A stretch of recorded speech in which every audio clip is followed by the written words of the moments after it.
So, hello to everyone who's participating in this conversation today and everyone who will be watching it in the future. This is a living room conversation on both belonging and talking to strangers.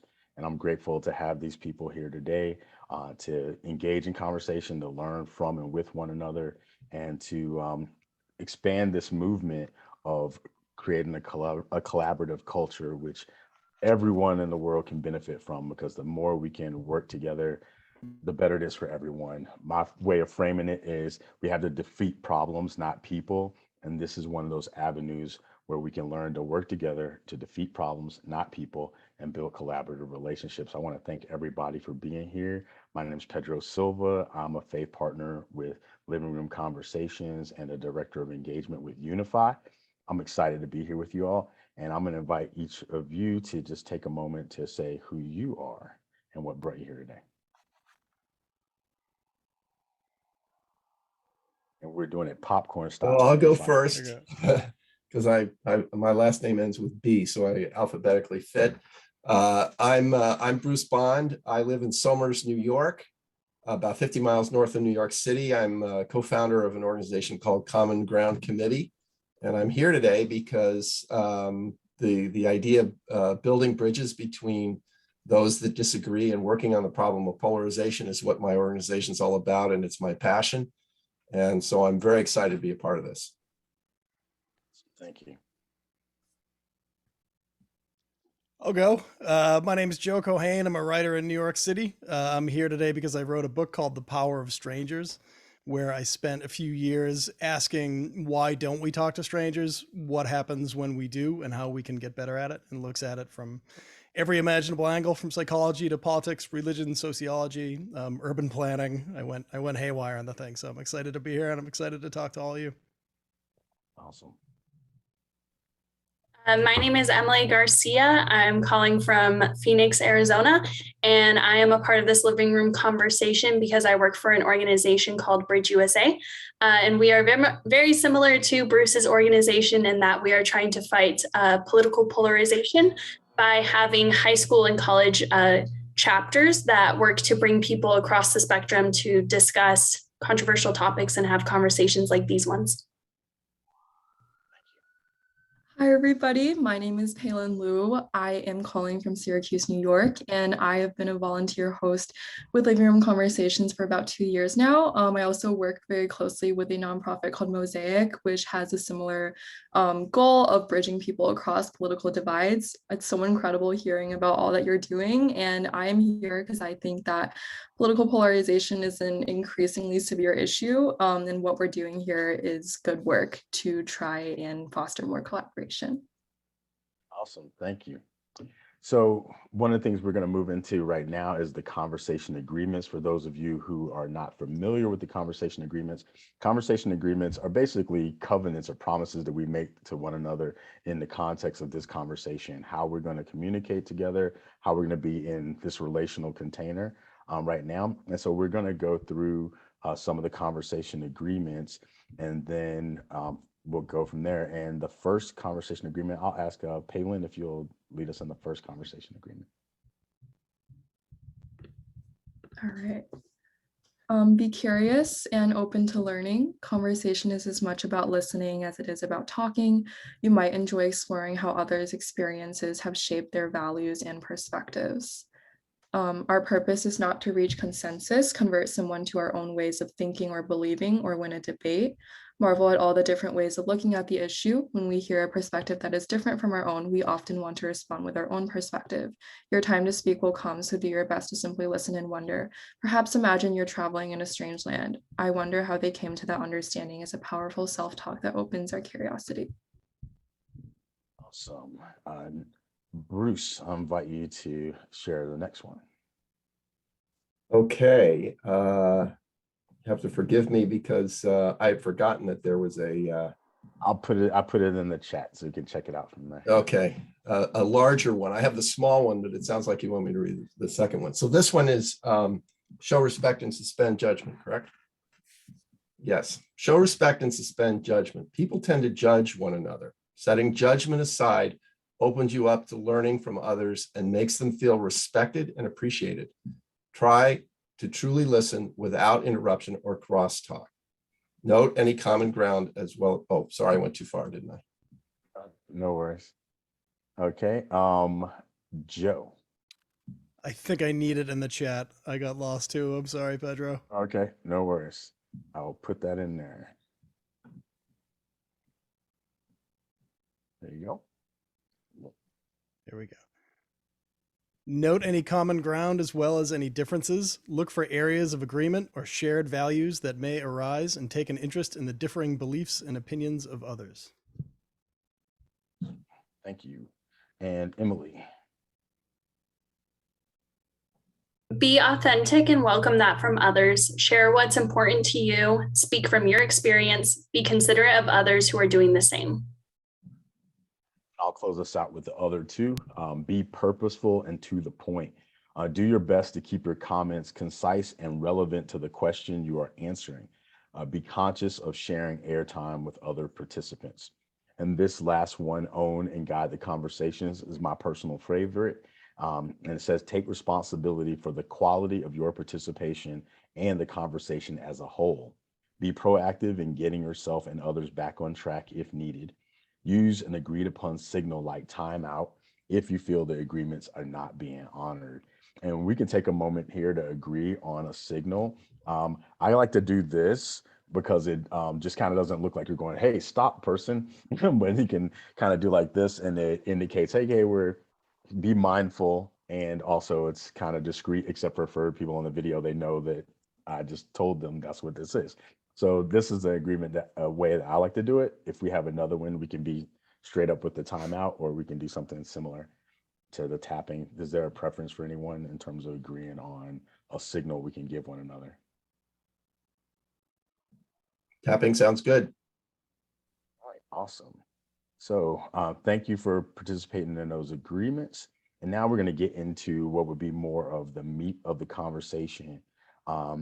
So I'm going to introduce it a little bit more. So today we're doing a hybrid, which is a mix between our belonging conversation, which can be found on our website, and the talking to strangers conversation inspired by Joe's book, which can also be found on the website.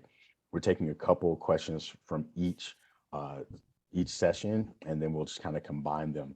And I'm going to add a couple questions into the chat just for the sake of us getting to know each other a little bit more. And you can choose any one of these questions and just take 1 to 2 minutes to answer one of these questions.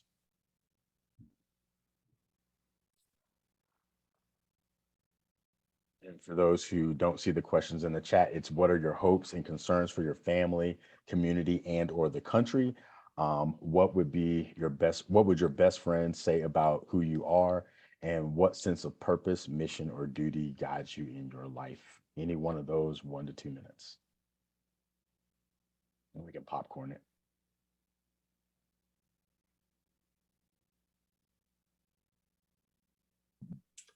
Well, I'll go first again. So let me start with the sense of purpose and mission and duty. I just have a personal view that we're all called to a higher purpose, regardless of where we are in our experience in our life.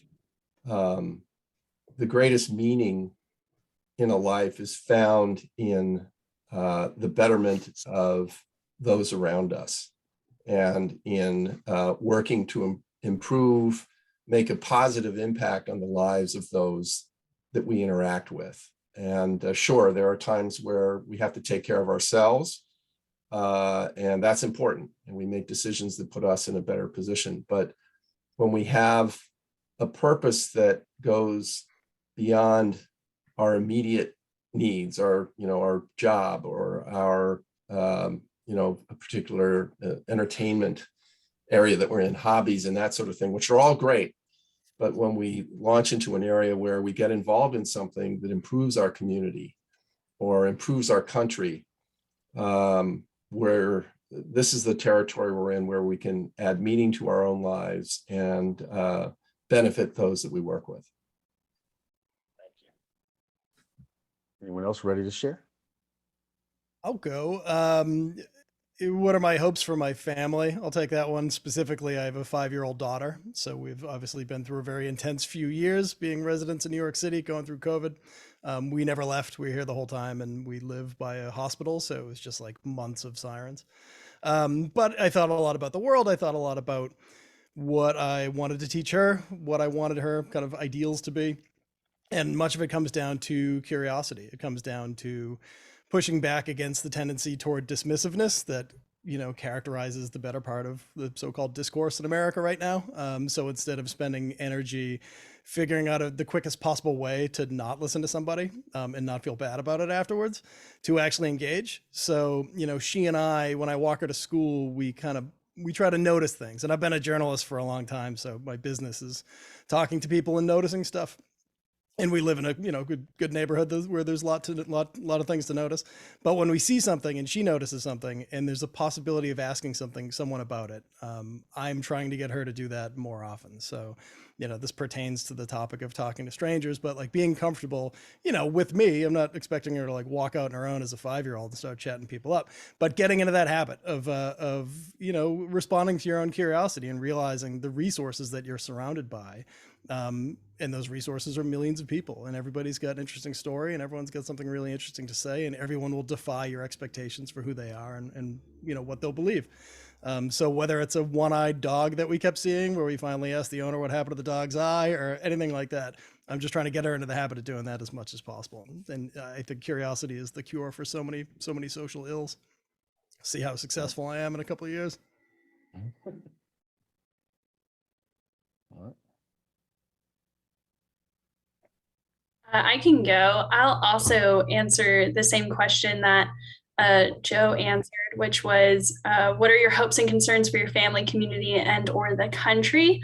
And as a young person who's entering into this world, I'll be graduating in May from my undergraduate studies. I think my hope is just to one day live in a world where people who have extremely differing opinions and ideas can sit across a table from each other and share a meal and just be content and be curious, to Joe's point, about their life stories and what made them arrive at those conclusions. Just because, again, I'm aging myself, but in 2016 was when Donald Trump was elected president, and I was 16 years old, and I saw how divisive our country really truly became through the media, through peers, different conversations. So I think my hope for myself and my country is that one point we'll reach a stage again where we can appreciate and be interested in each other's differences, and really move past the vilification of people who think differently than us. I will go next and also answer what are your hopes and concerns for your family, community, and our country. I really hope, because also as a young person speaking like Emily, I'm still a senior in high school. So lots of time and hopes that I have for the future. I hope that we as people can learn to welcome multitudes and understand that as we learn and speak with people who have different perspectives, the gray area that we've always accepted and known is expanding. And it's always been there and it's always been expanding. And I hope that we can recognize that as people, we are so complex, and we should always aim for that constant bettering of understanding that complexity, whether that's by, like Emily said, sitting down at a dinner with people who are different. We're stopping in the streets to ask about a dog and, really making that first step and trying to understand just how many multitudes the space around us hold. I think that's a first step to healing a lot of the divide that has been happening in the past years. So those are my hopes for the future. And I'll answer what sense of purpose, mission, or duty guides me in my life. As I mentioned earlier, I'm a faith partner with LRC, which means I enter through the gate of faith or religion. And I was a minister for about 10 years. And that informs a lot of what I do and why I do it, but not in the sense of trying to tell other people that they should believe what I believe, but for me to live into the beliefs that I profess. And to live into the beliefs that I profess, I feel that I have to strive to love my neighbor as myself. And I can't love my neighbor if I'm not interested in learning about my neighbor or being curious about my neighbor or getting to know my neighbor. And so I'm guided by that. And the hope is that by being guided by that, at a minimum, I will invite people into a deeper understanding of their own human experience, and regardless of whatever differences we might have. Because I think that one of the fears is that we think if we get to know someone, they're going to change our mind and then change us from being who we are. Um, and I haven't found that. And this is coming from a person who used to want to convert everyone. And now I realized something that I feel that loving people is, you know, like what's guiding me. And that's all I'll say about that. So now we're going to get even deeper into the meat of belonging and talking to the stranger. And I'm excited to hear what comes up for everyone. I'm going to post the questions in the chat. And then as you feel led, just grab a question and we'll go through a round of taking a couple minutes or so to answer the questions that speak to us. And if we have time, we'll go through some questions some more. Then we'll have a reflection round and go from there. So here are the questions, and you can take a moment to look at them, see if there's one that speaks to you, and then jump in as you feel led.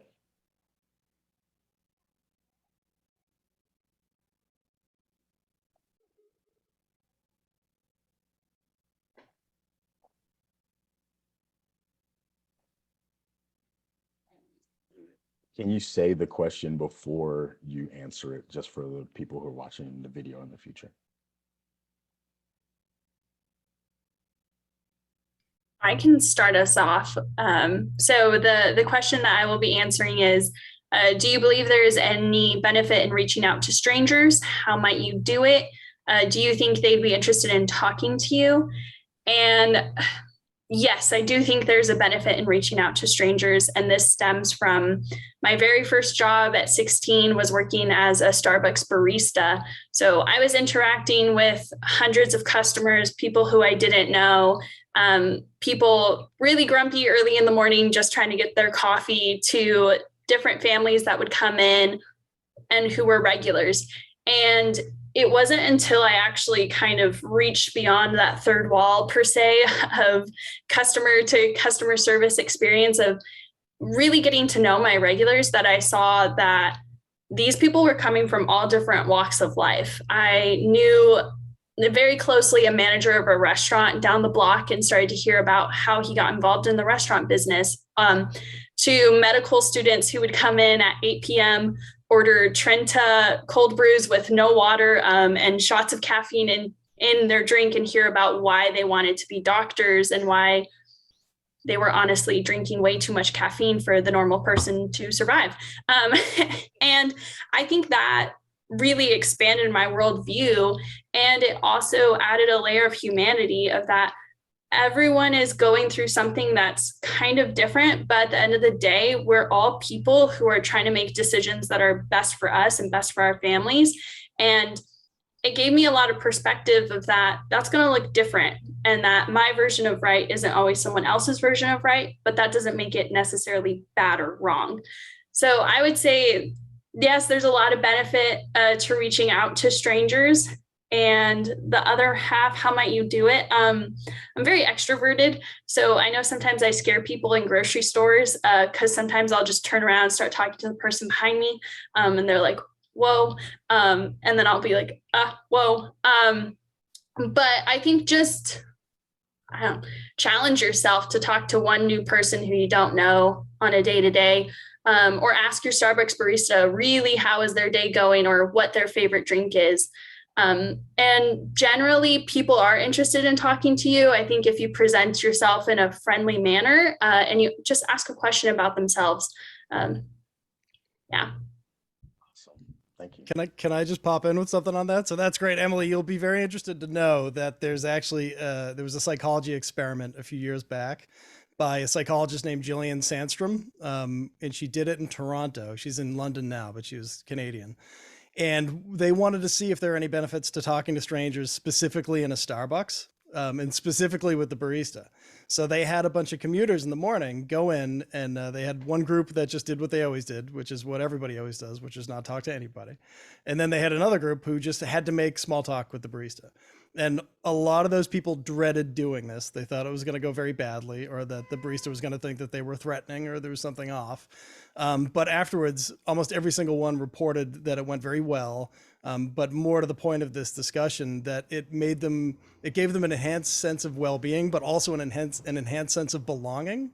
And this didn't have to be like a 4-hour conversation. It could just be like a very fleeting thing while you're waiting for your drink, just a pleasant little interaction. Something that small can be enough to help us feel a greater sense of belonging in the world, which is pretty, and that research has been replicated a bunch of times now. So it seems like it probably holds. Awesome. That's all. Anyone? It's pretty cool. Yeah, I love that. Yeah. Is there anyone else ready to grab a question? Sure, I'll go. First, I'd like to just jump on the other point. Joe, since you wrote the book, I'm interested in what you think about this, but it sounds to me like a key element of why that experiment went the way it does was way it did is because there was a humanization element to it, where by just speaking to the person who is typically those are the people doing the work and I'm the one receiving the benefit from that. There's this sort of natural separation just culturally for us. And when they, when there's that connection that says, I recognize that, you're a person and you're doing your job and you're trying to make your way in the world, that sort of thing, that is if you will, a quality of life enhancer for that individual. I'm curious if that's one of the things that I haven't read your book, but is that one of the things that you found in what you've done? There's a theory in psychology by a guy named Nicholas Epley. Can everybody hear me? I'm getting unstable internet messages here. Great. Nicholas Epley at the University of Chicago has a theory called lesser minds. And what it is what appears to be a pretty universal tendency to dehumanize people we don't know. And that doesn't necessarily mean like genocidal dehumanization. Yeah. It's just kind of like a little dehumanization. Like, I don't really expect you to be funny. I don't expect you to be like really interesting. I don't think that you're an animal or anything, but just because we can't see inside other people's heads, we tend not to be great about giving them the benefit of the doubt that they have the vibrancy that we have and the specialness that we have. So, that's a way of saying that people come into these interactions a lot of times with pretty low expectations. So it's a very low bar to clear. People are very pessimistic about talking to strangers. And there are a lot of reasons behind that, but the idea, one, pretty good idea surrounding this is that there is like slight dehumanization at play. And when someone reveals themselves to be human, which, it can happen online, but it happens in these conversations, of course, but in person, when you're interacting with someone as an equal, their humanity becomes undeniable, right?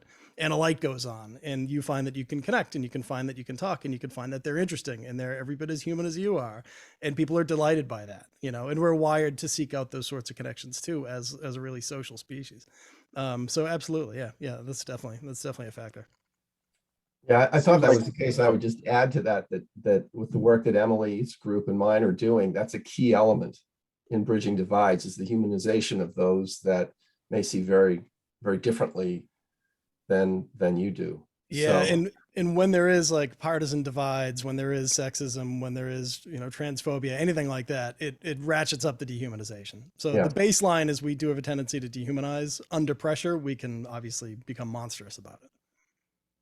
Noticing that as we're talking, I was gonna say, I was noticing as we're talking, we're kind of answering some of the questions. And even though people who are watching the video can't see the questions, there's some natural flow to the conversation that's happening that's touching on different points of those questions, which I think play into the very human nature of wanting to belong. And then when we make people strangers, because there's a sense of us making people strangers. I've heard someone said, a stranger's a friend I haven't met yet, or something to that effect.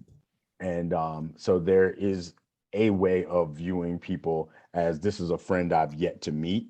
that we could carry with us when we go out into the world, even if we're not talking to the person. But if we just shift our internal dialogue to, this is a friend I've yet to meet, it would open up, even without conversation, an element of engagement that we might not experience. And since my mouth's already moving, I'm going to go into the, do you have fears about talking to strangers? And then we'll come back to you, Bruce, and then Palin. But do you have fears about talking to strangers? What are they? And where do you think they come from?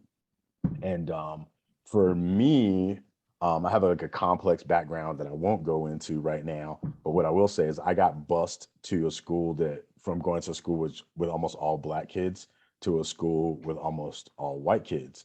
And my first day on the bus, when I was getting on the bus, my grandmother said, tell white people you're Portuguese so they treat you better, because of my name, and my dad was in fact Portuguese, and that's hence the name. And when she said that, she was trying to protect me, but at the same time, she was telling me, you're going somewhere that you don't belong.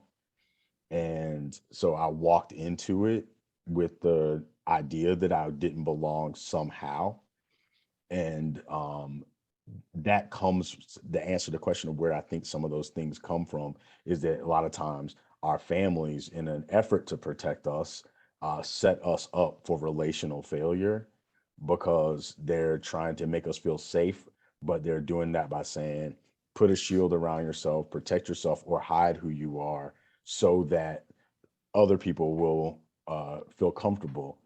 But I don't understand how we could feel comfortable, how anyone could feel comfortable with who we are if we don't feel comfortable with who we are ourselves. And so over time, I came to a place where even when I have a fear about talking to a stranger, I decide that, you know what, I'm not going to be allow that fear to dictate how I show up in the world. And from my tradition, there's this teaching about that love, only perfect love can cast out fear. And so if I want to live from a place of love, I have to also witness where fear is arising inside of me, and then say, no, I'm not going to live my life that way. I'm going to choose a more loving way. And then even if the person says, get out of here, get out of my face, I will know that I didn't come from a place of fear, that I came from a place of love. I can't control what another person experiences, but I can control how I put myself out there. So I do have fears about talking to strangers. They are the normal human fears of being rejected and things like that. But I also think they came from people, well-meaning people, who taught me to fear, and that it's my responsibility to shift that, and to teach my children a different way. Thank you so much for sharing that, Pedro. And I honestly have a very similar experience with what I fear about human interactions. And like you said, like, I think the larger social forces is a really big factor in how I see the world, because as an Asian American, this is a time of a lot of fear for me. I haven't gone out in public feeling safe or feeling that I've belonged ever since the pandemic. So it's like been a couple of years where like I have not felt very safe. But there's been a lot of support from my community and from people who I'm friends with and teachers. And I think recognizing that humanness is so important, because like we all talked about before, I feel like the concept of a stranger oftentimes is a very constructed concept. We take what we see from the world around us and we kind of piece that puzzle together, based on assumption that we've already made, instead of starting from a place of open-mindedness and learning to find information. We kind of come to a conclusion first, and then we find information to support that conclusion, which I think is a really big problem when we interact with people, because we're not seeing them as a human being. We're seeing them as the definitions that we've constructed them to be, or that society told us to construct them to be. Like going back about the concept of fear, I think my definition of belonging is no fear. I think to truly feel like that you are free and you belong in a place, you have to feel an intrinsic sense that I can be who I am without fearing backlash from other people. And that innermost sense of safety it's so rare, but when we do achieve it, we form connections with people around us that like we would have never been able to form before. And I think like one part of that is the inside job, that we have to go into every relationship with an open mind. And if it doesn't work, we know that, you know, we tried our best and we wanted to go into it with love, and as a human. And having that kind of inner work done first is going to help a lot. And the other side comes from, you know, we as humans, we interact with each other. We're never alone. We are always in an echo chamber of relationships. And when we, each of us do that inside work, it reflects and bounces off of each other. And I think when we have that and we support each other and each of us play our part, it'll help a lot in bridging the divides, because when one person takes the first step, everybody else will follow. It's sort of a breaking the ice type of thing. Yeah, and that's a key element. I'll take the question. Thinking of your own experiences, what fosters or inhibits a sense of belonging? I think there's a lot to this question, but two that resonate most with me here. Two elements. One is the notion of shared experiences.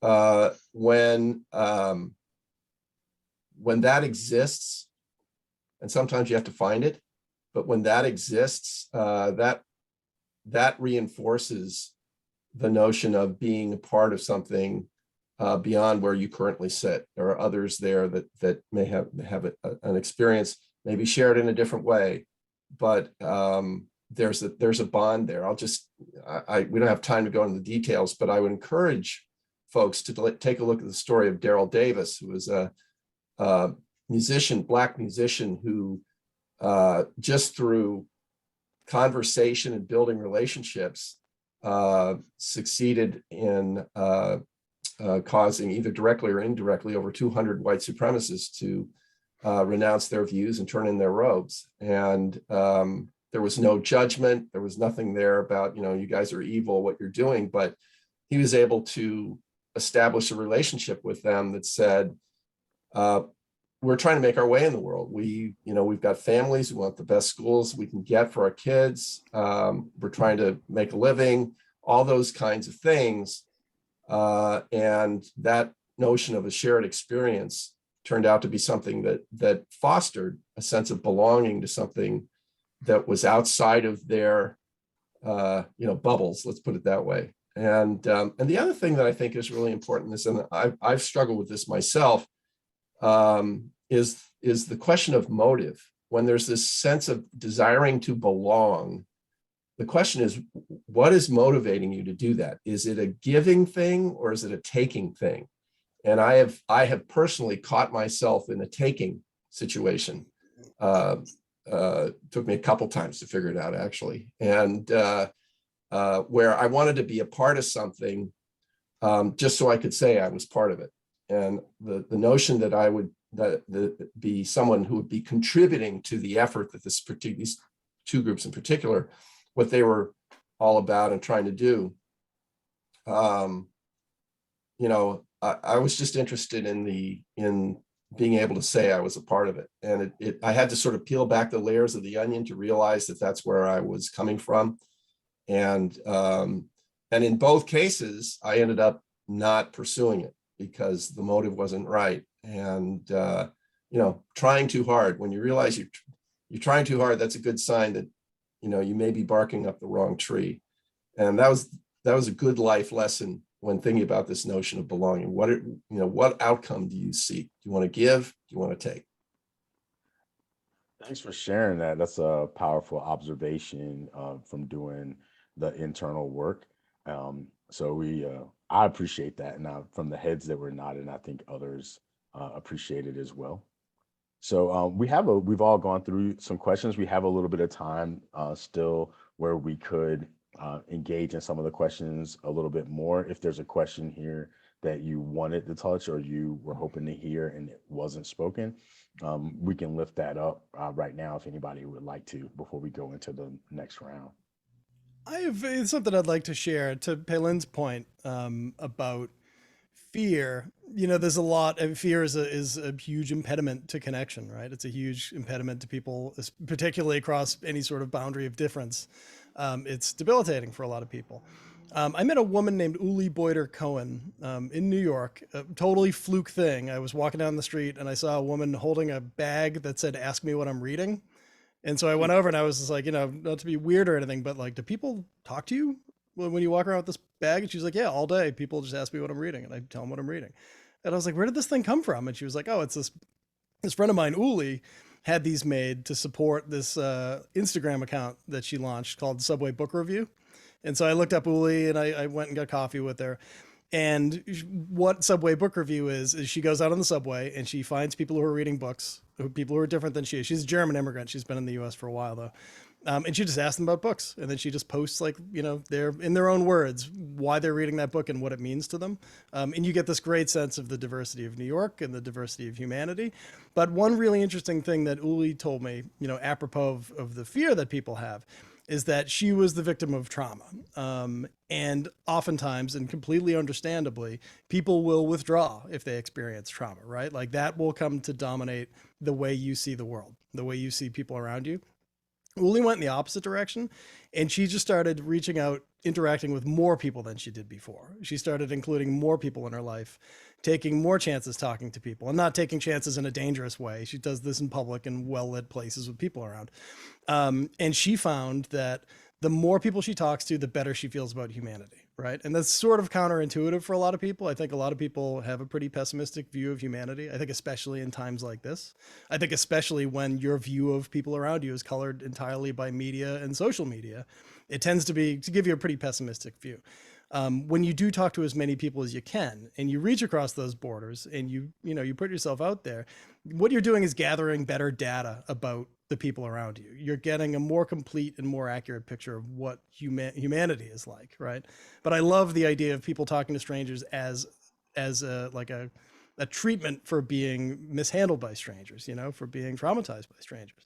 I thought that was really impressive. And I heard that from a lot of people too when I was doing this book. Yeah, that's awesome. Love that. I love that story, Joe. And just to kind of add another layer, I think is our self-perceptions of ourselves and then also how we self-perceive people. I think that can a lot of times stop those interactions from happening because you're in that split second, you're like trying to make these judgments on this person, whether we do it consciously or unconsciously. We're trying to determine, is this person safe or what background do they come from? Is it okay if I interact with them? But at the same time, we're almost self-judging ourselves of like, well, am I too young? What if they think this, or I speak like this, or all these things? And I think that just adds so many different layers to these split-second interactions that prevent people from taking that extra leap of faith and just saying hello or asking how someone's genuinely doing, because it's not only that we're trying to predict how this other person is going to respond to us, we're also analyzing every single bit of how we look, if they're going to think we're weird. I know that I did this so much when I was entering into college. And I remember I went into my first lecture hall and I graduated from a very small school. I graduated with 115 students. And my first lecture hall was 150 people.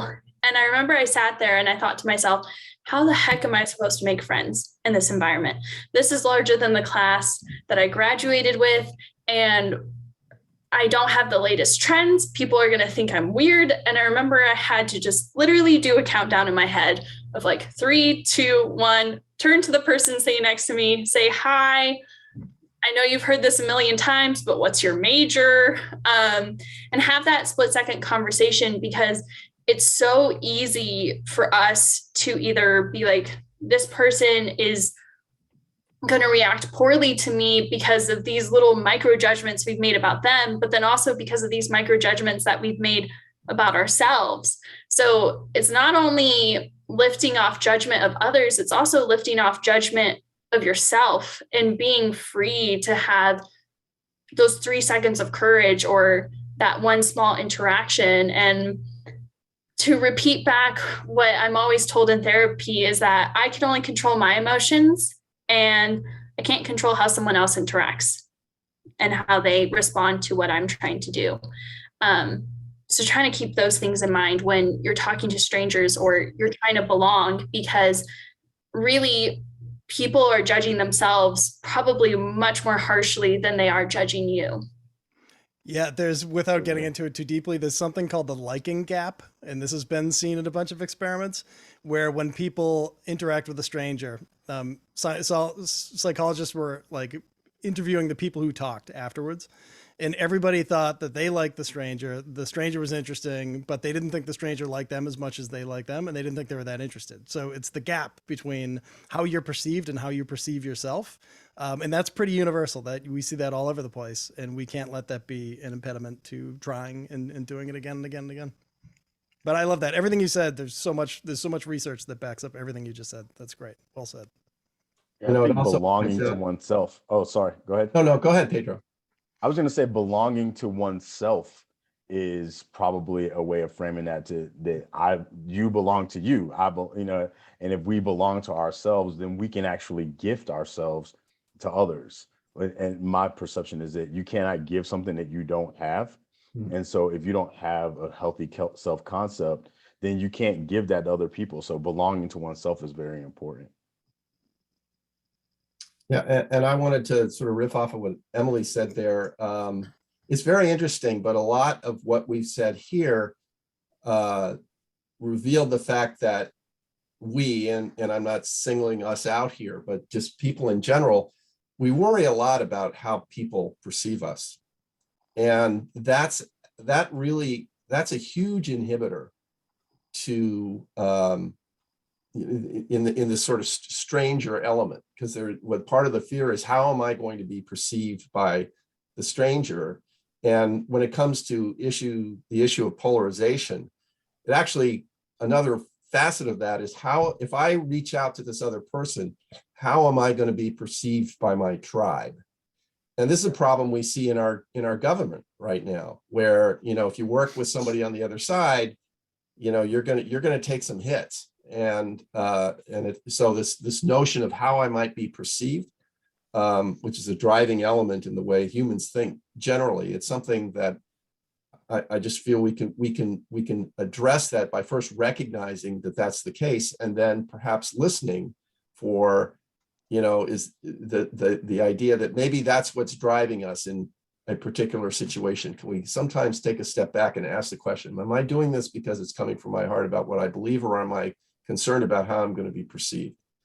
And if we can make that differentiation, I think we're in a better place. To your point, Pedro, about what we're doing is presenting ourselves and belonging with ourselves. That suggests that you're not concerning yourself with the way in which you might be perceived. Or at least that's not the number one element that's motivating you. So we're at a point now where we'd be transitioning to the next phase of the conversation, which is a reflection. And I posted in the chat the reflection questions. So I'll just invite you to take a look at those reflection questions, and then read the question and then answer it as you feel led.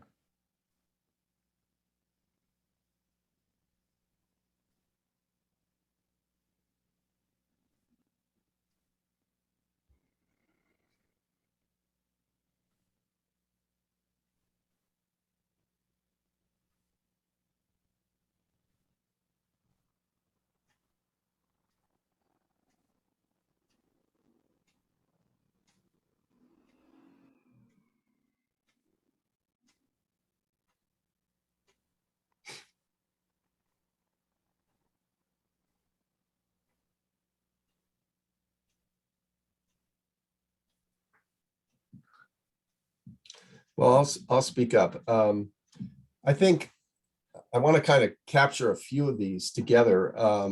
I think what's most meaningful for me is usually the case with the living room conversations interaction, is that everybody on the call here is motivated to engage with others and to bridge divides and to find ways to work with people. And I find that very inspiring. It's not what we get from our media, but I believe that that is how the vast majority of people think. And it's always refreshing to see that. I would say that something that I found here that was, I don't know, concerned me a little bit, Palin, I was concerned about the fact that you feel fear. And I've heard about that. I've not spoken with anybody from your community that has expressed that to me in that way. And my heart goes out to you. I want to dig deeper. I want to find out what could we do to help you step away from that. And I know we don't have enough time to have that conversation here, but that's what's going through my thought. It feels like a next step. I wonder how we might make some progress there. I know it's complicated, but I'd love to figure out a way. Thank you so much for sharing that, Bruce. It really means a lot to me for you to express your solidarity. And I think even for you to talk about it and to say that we see people around us struggling with something and we're going to say, well, I want to understand, I want to learn more, I want to take that first step, that there's a lot of power in that. And I think so many people are not able to take that first step because of fear, not necessarily fear for the same reason that I'm feeling, but fear for, as we said, going against our tribe and speaking out against something that we've not talked about before. And I think even to openly discuss that is a really great first step. So thank you so much for bringing that up. And in terms of the questions, following off of what Bruce said, I do want to answer what learning new understanding where common ground was found on the topic.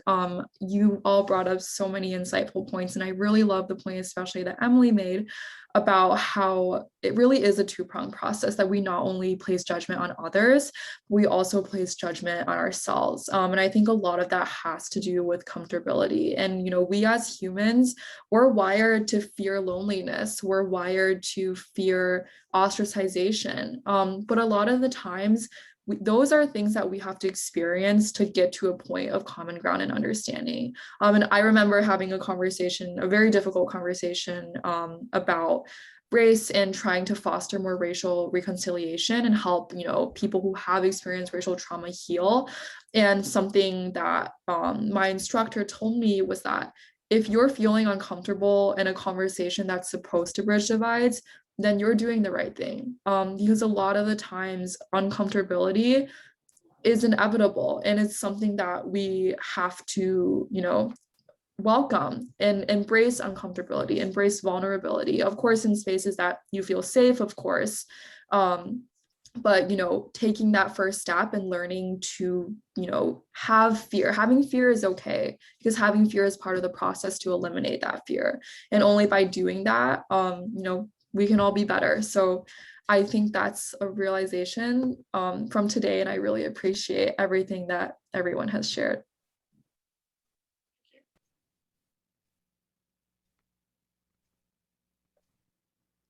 I'll step in. So for me, this has been wonderful. It's been great talking to all of you. You do my heart glad and alleviate the terror I have of our dumpster fire of the world at the moment. No, I mean, for something like this, I think a lot about divides. I think a lot about the borders that keep us apart. And we talk a lot about racism, sexism, and political polarization. I don't think we talk enough about the divides between different age groups. So a conversation like this is really valuable, because this is one of the rare opportunities that middle-aged and older people have to talk to younger people, and vice versa. Humanizing humanizing the age groups that are not your age group is really valuable. Sharing insight is really valuable. I'm 44 years old. Anytime I can get the perspective of, a high school student, a college student, someone in their 20s, it's really valuable to me. Because it sort of denies me the generational prerogative of just dismissing the entire young generation, which is what every generation has done for. I checked this out one time, how far back we can go where older people were whining about how younger people are lazy. And I found something from 3,300 years ago of someone being like, these young people today aren't like us. They're feckless. But this sort of contact is super valuable in that sense. And I do feel like there's tremendous benefit to cross-generational conversation, as well as all the other kind of cross-border conversations we can have. And living room conversations is great for that sort of thing. My answer, Joe, you actually took mine, was that I know, was that a lot of my bridging work is with high school students and college students. I very rarely get to have conversations with people in their middle ages or beyond. And I just think that it's so encouraging to know that this isn't just a young people phenomenon that happened overnight, that this is something that people across the age spectrum, across the socioeconomic status want to fix and can recognize that it is a problem. Because I'm sure that we all feel this, that bridging work can sometimes feel like you're not accomplishing anything because it's not necessarily the trendy thing to do. It's not the fun thing to do. And it's definitely not getting as much attention as the divisiveness in our media gets. And it can be really discouraging at times. So I'm walking away feeling more re-energized for my work and knowing that there's people across the country and across the age spectrum and walks of life that are trying to accomplish the same thing that I'm trying to accomplish at 22. And I just think that that is so encouraging. And to even hear some of your science, Joe, to back up what we're doing, I think that's encouraging too, to know that our work does have meaning and it does have value. And that's what makes the being in fear and having those hard conversations that Palin brought up just a little bit easier. And I know that I'm feeling really encouraged right now. So thank you all. Thank you. That's awesome. Yeah, I think I'll take what was most meaningful, valuable to me in this conversation. And it's obviously a summation of everything that you all said, because it's hard to disagree with anything that you said. And I love that I don't know much about any of you. So, and that kind of speaks to what we do have in common. What's enabling us to show up is that there's some desire for us to not only be seen, to have our own sense of belonging, but to see others. And I feel, and it's been my experience, that when I see someone else, I actually see more of myself as well. If I engage other people, I begin to see myself through their eyes and I don't know, it's just this interchange that happens, this exchange that happens, that's just transformative every time. So I feel like I'm going to leave this conversation knowing more about you all and how you see the world, but also more about myself. And I think that when people are afraid to engage, they're afraid to talk to the stranger, they think it's going to be a threat to their own belonging, they lose out on a part of themselves and a part of their own deeper wellspring of being. And I think that that's a tragedy, because I think it was Joe that said something when he was talking about his child about being curious, that there's all these different perspectives, all these different ways of seeing the world that we can grow from and through. And this is a demonstration of that. So I'm grateful for you all, and I'm looking forward to other people being able to participate in our conversation through their own witnessing when they get to see the recording. Has everyone touched on one of these? Awesome. Okay, so we're really getting close to the end here. But if you have other things that you wanted to lift up, we can. And if not, I'll make a couple of announcements before we go. And I do have one little story I feel like sharing, but I'll wait to see if we have, if anyone else has something to lift up. Yeah, you just mentioned story. I'll just tell you a very quick story of that is very relevant to this conversation about understanding where someone is coming from. A friend of mine is a accomplished physician, surgeon, Harvard Med School, and he's a military guy, and he's like somebody that everybody would want to have as their son, brother, father, what have you. He's African American, and he lives in a well-to-do neighborhood. And when he first moved to that neighborhood, whenever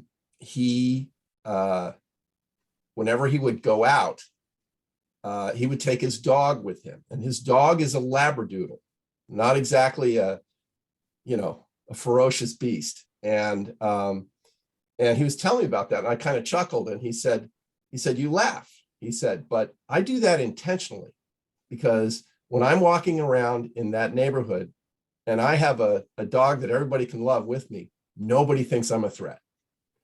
And I thought, holy smokes, I never would have thought of that. And that, that to me, that was a tremendous example of the value of understanding where someone comes from and why they do what they do. You get a completely different perspective on someone's experience.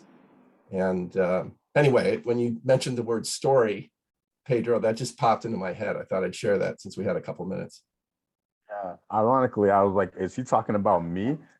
Because this isn't the story I was going to tell, and I'll make it brief, but I had the same experience. And when my dog died last year, I had to ask myself, will I still walk around the neighborhood the way that I was enabling myself to walk around the neighborhood with my dog? And I forced myself for quite a bit of time to walk around the neighborhood the same time that I walked with the dog, which was like 7 a.m. And then late at night. I made myself do it, one as a part of my grieving process for my dog dying, and then the other part to overcome that feeling inside of myself that if I walked around the neighborhood without the dog, some people may wonder, what am I doing here? So thanks for sharing that. And then another piece that brings in my dog as well is I actually met a person in a parking lot many years ago, about 9 or 10 years ago now, through my dog. And I was on a cross country trip and my dog jumped out and he said, "Nice dog." And something in my soul felt like I was supposed to talk to that guy before he said something about my dog. But I thought, what am I going to say to this guy? Hey, I feel like I'm supposed to talk to you. Something in my soul is saying it. So I just was going to not say anything to him. And then my dog jumped out. And we've been friends ever since. And his name's Marshall Thurber. And I've ended up learning that he was a person that taught all these classes across the country on a lot of concepts that we're talking about today. And really he is still a rich part of my life. Met him in a parking lot in Park City, Utah, because of talking to my dog. And we were gonna stay we were camping. My family and I were doing a cross country trip. He asked us where we were staying. We said, the woods over here. And he said, stay at my house. I have plenty of room and no one's there. And we stayed at his house, not knowing him at all. And we stayed friends. We're still friends. I talked to him a few days ago. And so there's some power in being open that it's a magic we don't know about unless we try. So I want to thank you all for participating in this conversation, for sharing your heart and your presence with me and with each other and with the people who will see this in the future. A few things that you may know about and others who might watch the video may know about later is that in the coming weeks, there's going to be an event national called America Talks. And that'll be an opportunity for people across the country to participate in conversations. So I invite you to Google America Talks, and also National Week of Conversation, where conversations will be happening all over the country across difference. There'll be one-on-one conversations, there'll be group conversations, there'll be people watching movies and having conversations about those films. People all over the country engaging in conversation, doing what we're doing in a variety of different ways, bridging the divide, making the connections, creating a collaborative culture, all the things that are important to us. And so I want to encourage you all to participate and share that with others, and anyone who watches the video. Feel free to Google those programs and participate at whatever level you feel comfortable, and share it with other people. Secondly, none of these things are possible without donations. And so we do invite people to make donations, not just the living room conversations. One of the beautiful things about this movement is that when, the rising tide lifts all boats.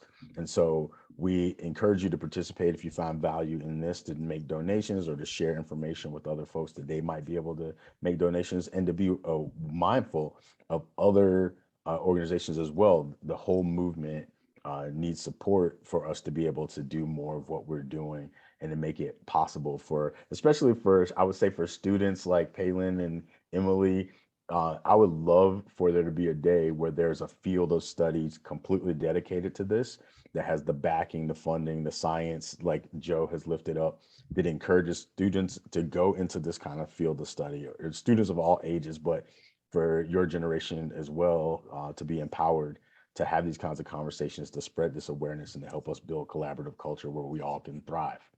So thank you for all of that, and thank you for your time. And we're grateful for you being here.